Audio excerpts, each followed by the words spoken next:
السلام علیکم، capital 51 news کے ساتھ میں ہوں آفاق نور۔ سب سے پہلے ہیڈ لائنز۔ افغانستان میں معاشی بحران کسی کے حق میں نہیں، شاہ محمود کا اسپین ہم منصب کے ہمراہ پریس کانفرنس۔ افغانستان میں پائیدار امن خطے کی مفاد میں ہے، عالمی برادری افغانستان کی بدلتی صورتحال اور استحکام میں اپنا کردار ادا کرے۔ پاکستان عالمی برادری کے ساتھ مل کر اپنی ذمہ داریاں ادا کرتا رہے گا۔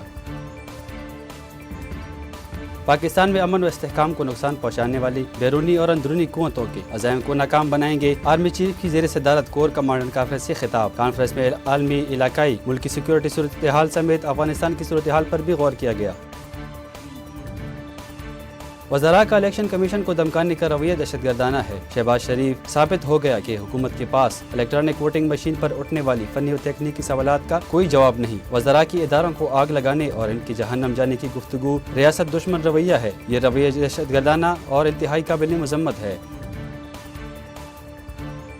یکم تا 12 ربیع الاول شان رحمت اللہ علیہ صلی اللہ علیہ وسلم منانے کے لیے کمیٹی قائم۔ پنجاب کے وزیر قانون راجہ بشارت کمیٹی کے سربراہ۔ کمیٹی مختلف پروگراموں، مقابلوں اور سیرت کانفرنس کے انعقاد کے لیے انتظامات کو حتمی شکل دے گی۔ مختلف یونیورسٹیوں میں سیرت شعر کا قیام بھی کمیٹی کے TORs میں شامل۔ افغانستان میں تمام لڑکیوں کو تعلیم حاصل کرنے کی اجازت ہونی چاہیے۔ ملالہ یوسفزئی کا سلامتی کونسل کے اجلاس سے خطاب۔ پرامن اور مستحکم افغانستان کے لیے ضروری ہے کہ وہاں کی لڑکیاں تعلیم حاصل کریں۔ پنجاب صوبے بھر میں 15 ستمبر تک نجی اور سرکاری اسکول بند رکھنے کا فیصلہ۔ کورونا وائرس کے پھیلاؤ کو روکنے کی پیش نظر فیصلہ کیا گیا۔ وزیر تعلیم پنجاب مراد راس۔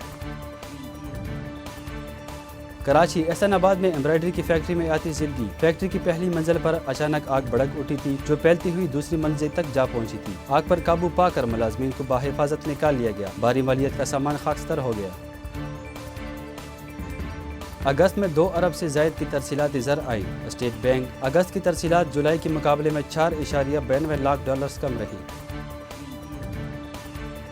نیوزی لینڈ کرکٹ ٹیم کے 18 سال بعد پاکستان آمد۔ 3 ایک روزہ میچوں پر مشتمل سیریز پنڈی کرکٹ اسٹیڈیم میں، جبکہ 5 T20 میچز لاہور کے قذافی اسٹیڈیم میں ہوں گے۔ میچز کے لیے 25% شائقین کرکٹ کو اسٹیڈیم میں آنے کی اجازت۔ مزید خبروں اور اپڈیٹس کے لیے دیکھتے رہیں کیپٹل 51 نیوز۔